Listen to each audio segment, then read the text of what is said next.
Look at this mess. Do you have any idea how much this floor costs? They looked at Silas's grease-stained overalls and thought they could treat him like dirt.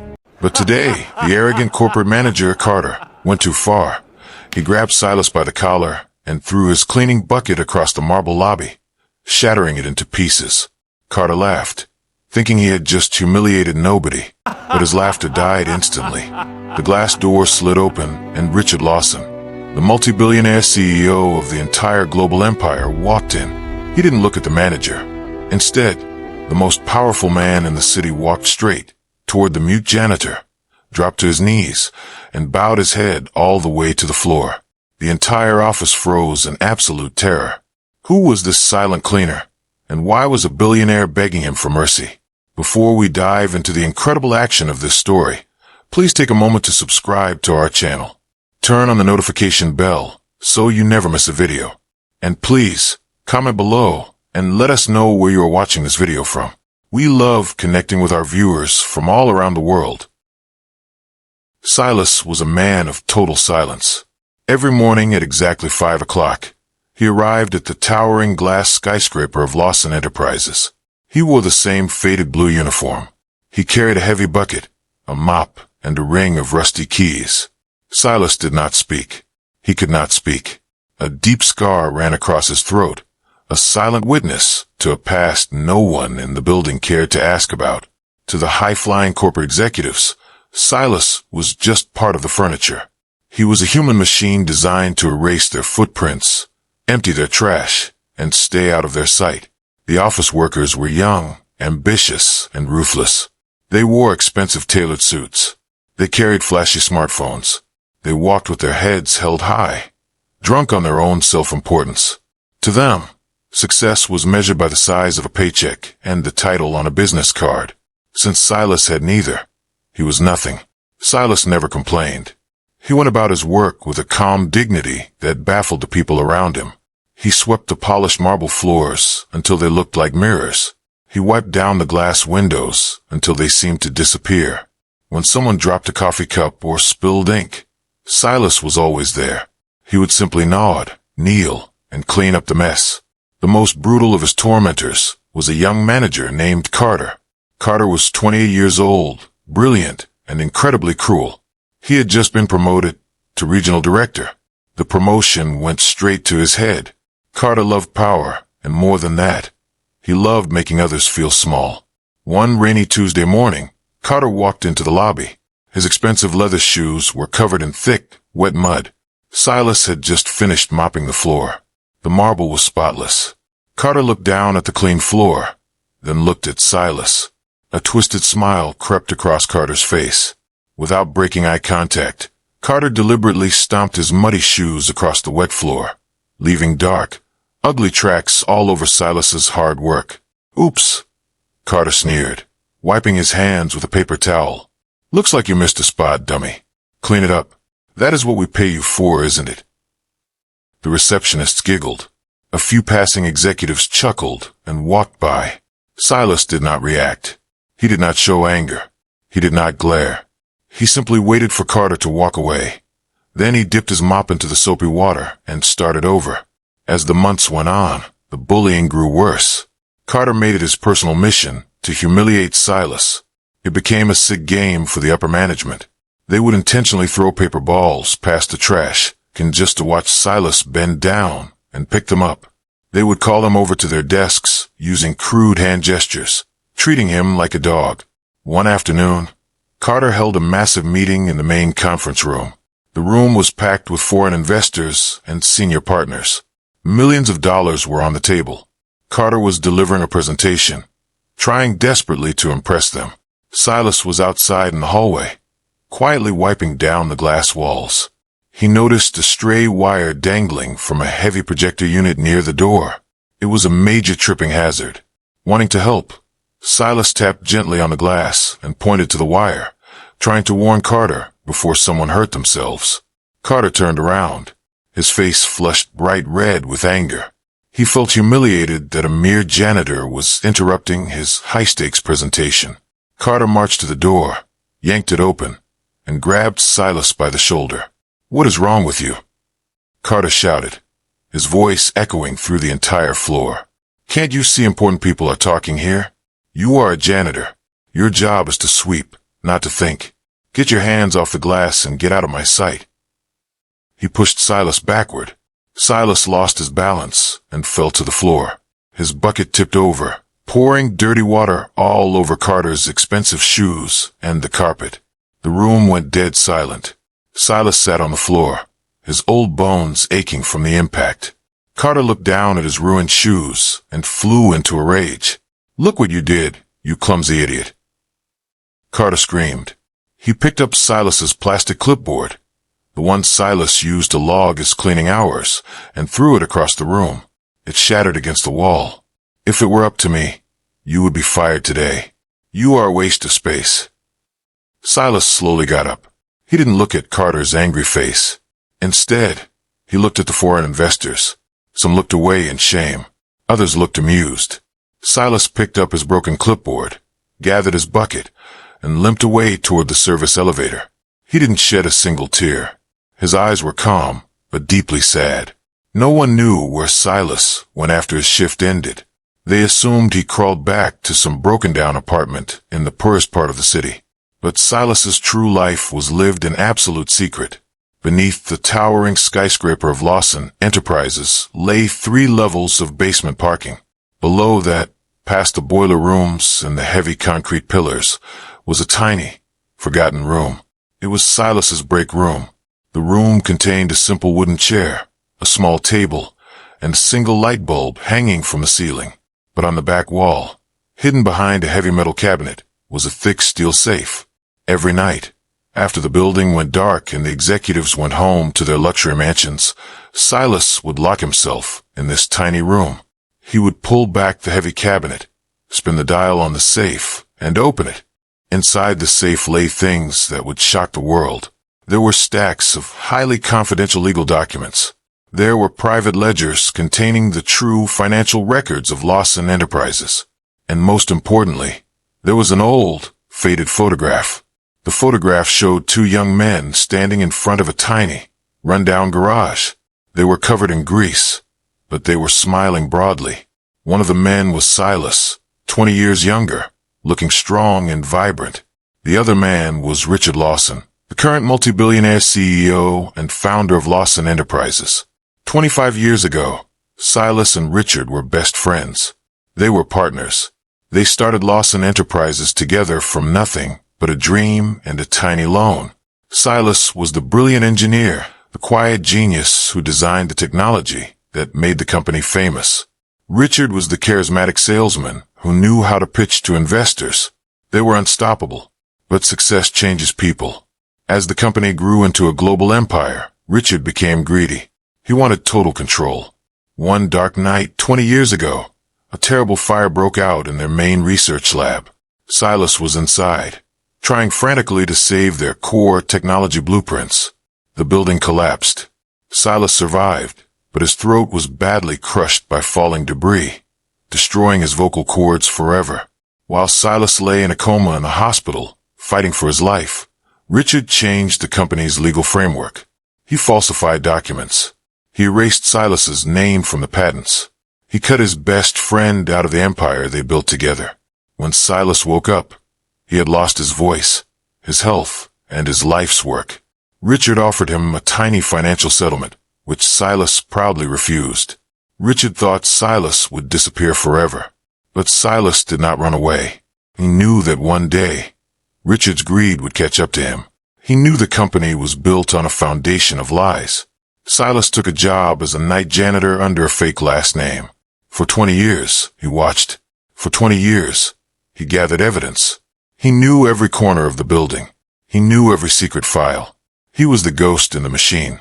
The corporate world is a fragile thing. A company built on deception cannot stand forever. By the year 2026, Lawson Enterprises was facing a hidden crisis. Carter, the arrogant manager who loved to abuse Silas, was desperate for a promotion to the global board of directors. To prove his worth, he had been cutting corners. He signed illegal contracts. He hid massive financial losses under fake accounting entries. He thought he was a genius who could never be caught. But Carter was sloppy. One evening, he left a red folder containing the true, unedited financial audit on his desk. He was in a rush to attend a luxury dinner party with the city's elite.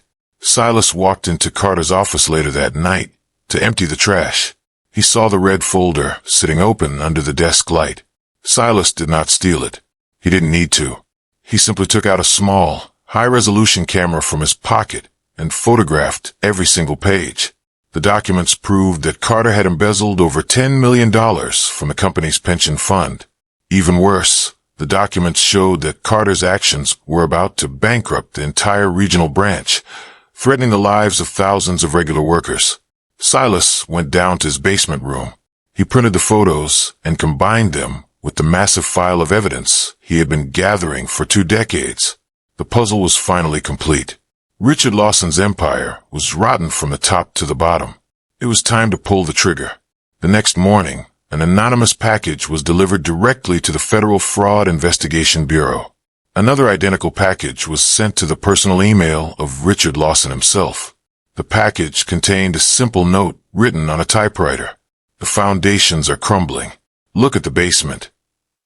It was a Thursday morning. The atmosphere inside Lawson Enterprises was tense. Rumors were flying through the hallways. Federal vehicles had been spotted parked down the street. The stock price of the company was fluctuating wildly. Carter walked into the office looking nervous, though he tried hard to hide it. He was snapping at his assistants and demanding more coffee. He saw Silas sweeping near the main elevators. "Hey, clumsy," Carter barked, pointing his finger. "Get in my office and clean the windows. They look cloudy, just like your brain. Move it." Silas didn't move. He stood still, holding his broom, looking directly into Carter's eyes. There was no fear in Silas's gaze. There was only a cold, calm pity. Carter shocked himself. He felt a shiver run down his spine. "What are you looking at?" Carter snarled, stepping closer. "Are you deaf as well as mute? I said get to work before I have security throw you out into the street where you belong." Suddenly, the heavy glass doors of the main entrance slid open. A group of men in dark suits walked into the lobby.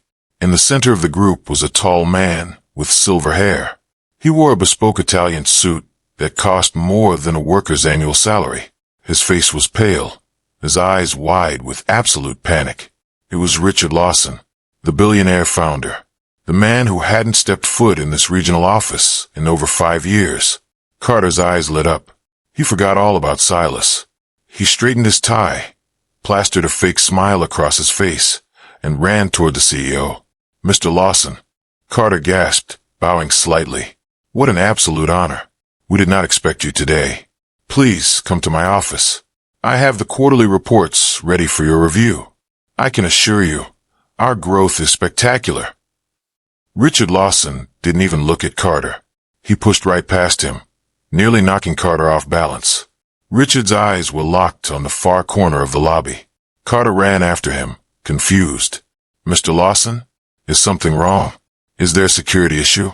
If it's about the janitor, I was just about to fire him. He is completely incompetent and ruins the image of our lobby." Richard stopped dead in his tracks. He turned to Carter, his face twisted in pure rage. "Shut your mouth," Richard whispered, his voice trembling with an intensity that terrified everyone in the room. "Shut your mouth right now, or I will personally ensure you spend the next 30 years in a federal prison." Carter froze. His mouth hung open. The entire lobby went dead silent. The receptionist stopped typing. The security guard stood at absolute attention. Richard Lawson turned back toward the corner of the room. He took a deep breath. His hands were shaking violently. He walked slowly, step by step, toward the old man holding the broom. Silas stood his ground. He did not move an inch. He placed both hands on top of his wooden broom handle and waited. Richard stopped exactly 3 feet away from Silas. Tears welled up in the billionaire's eyes. The man who controlled a multi-billion-dollar empire looked incredibly small, broken, and defeated before the eyes of over 50 employees. Richard Lawson did the unthinkable. He dropped to his knees. He bowed his head until it almost touched the polished marble floor. "Silas," Richard sobbed, his voice cracking with deep emotion. Please, I know it's you. I received the files. I know what you have. I am sorry.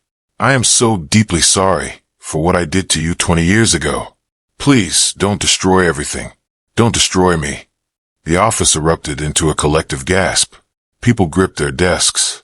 Carter's face turned completely white. He felt like the ground beneath his feet was opening up to swallow him whole. The janitor, the mute, clumsy old man they had thrown trash at, was named Silas, and the legendary billionaire CEO was begging him for mercy on his knees. Silas looked down at his former best friend. For 20 years, he had waited for this exact moment. He had dreamed of justice. He had dreamed of seeing the man who betrayed him suffer. But as he looked at Richard groveling on the floor, Silas felt no hatred. He only felt a deep sense of relief. The truth was finally out. The burden of the secret was gone. Silas slowly reached down. He placed a gentle hand on Richard's shaking shoulder and pulled him back to his feet. Silas reached into his faded blue uniform pocket and pulled out a small, neat notepad and a pen. He wrote a few quick words, tore the paper off, and handed it to Richard. Richard took the paper with trembling hands and read it aloud in a broken whisper. The truth belongs to the world now, Richard. It is out of my hands. Right on cue, the glass doors opened once again. This time, it wasn't executives. It was federal agents wearing badges. They marched straight into the lobby. The lead agent walked up to Carter, who was trembling so hard he could barely stand. Carter Vance, the agent asked coldly, you are under arrest for corporate embezzlement, wire fraud, and grand larceny. You have the right to remain silent. Carter began to cry. No, wait, there has been a mistake. It wasn't me. It was the janitor. He set me up. He's crazy. The agents didn't listen. They slapped heavy steel handcuffs onto Carter's wrists and dragged him out of the building. As Carter was led away in tears, he passed Silas. Silas didn't smile. He didn't gloat. He simply watched the young man reap the bitter harvest of the seeds he had sown. The agents then turned to Richard Lawson. Mr. Lawson, the lead agent said gently but firmly, you need to come with us to headquarters for questioning regarding historical patent fraud and financial manipulation. Richard nodded slowly. He looked older now, worn out by years of guilt and fear. Before he walked away, he turned to Silas one last time. Thank you, Silas, Richard whispered. Thank you for ending the lie. The following weeks were a whirlwind of chaos for Lawson Enterprises. The story exploded across every major news network in the country. The headlines read, Mute Janitor reveals 20-year corporate fraud empire. The company's stock crashed, but it did not go bankrupt. A board of trustees was quickly formed to save the thousands of innocent workers from losing their jobs. And who do you think was appointed as the honorary chairman and chief technical advisor of the newly restructured company? It was Silas. The court restored all of his original patents. They returned his rightful shares of the company, making him an instant multimillionaire overnight. The faded blue overalls were gone. Silas now wore elegant, comfortable suits. He had his own massive office on the top floor, overlooking the entire city. But Silas did not change who he was. He remained a man of deep humility and silence. He used 80% of his newfound wealth to establish a massive charitable foundation. The foundation funded medical research for speech disorders and provided housing for elderly workers who had been discarded by cruel corporations. He hired a whole new team of management staff for the office. He made sure that the first rule in the new company handbook was written in bold letters. Every human being in this building, from the executive to the cleaner, will be treated with equal dignity and respect. No exceptions. One morning, a month after the big scandal, Silas was sitting in his beautiful top-floor office. He was looking out the window, enjoying the warm morning sun. He heard a soft knock on the door. It was the new lobby janitor, a young guy named David who was working hard to pay for his college tuition. David looked nervous, entering the chairman's office. Excuse me, Mr. Silas, David said softly. I just came to empty your recycling bin. Silas smiled warmly. He stood up from his leather chair. He didn't let David bend down. Instead, Silas picked up the bin himself and handed it to the young man. Silas took out his notepad, wrote a quick message, and showed it to David with a wink. The note read, "Keep your head up, son. The floors you clean today are the foundation for where you will stand tomorrow." David smiled, thanked him deeply, and walked out of the room, feeling like a king. Silas walked back to his window, looking down at the bustling city below. He was finally at peace. He had proven to the world that silence is not weakness, and that true power does not come from a title or a suit. It comes from the truth, patience, and a dignified heart. Thank you so much for watching this powerful story until the very end. It teaches us a vital lesson. Never look down on anyone because of their job or their circumstances. You never know the mountain they have climbed or the power they hold inside. If this story touched your heart, please hit that like button. Share it with your friends and family to spread this important message of respect and humanity. Don't forget to subscribe to our channel for more life-changing stories just like this one. We appreciate every single one of you. See you in the next video.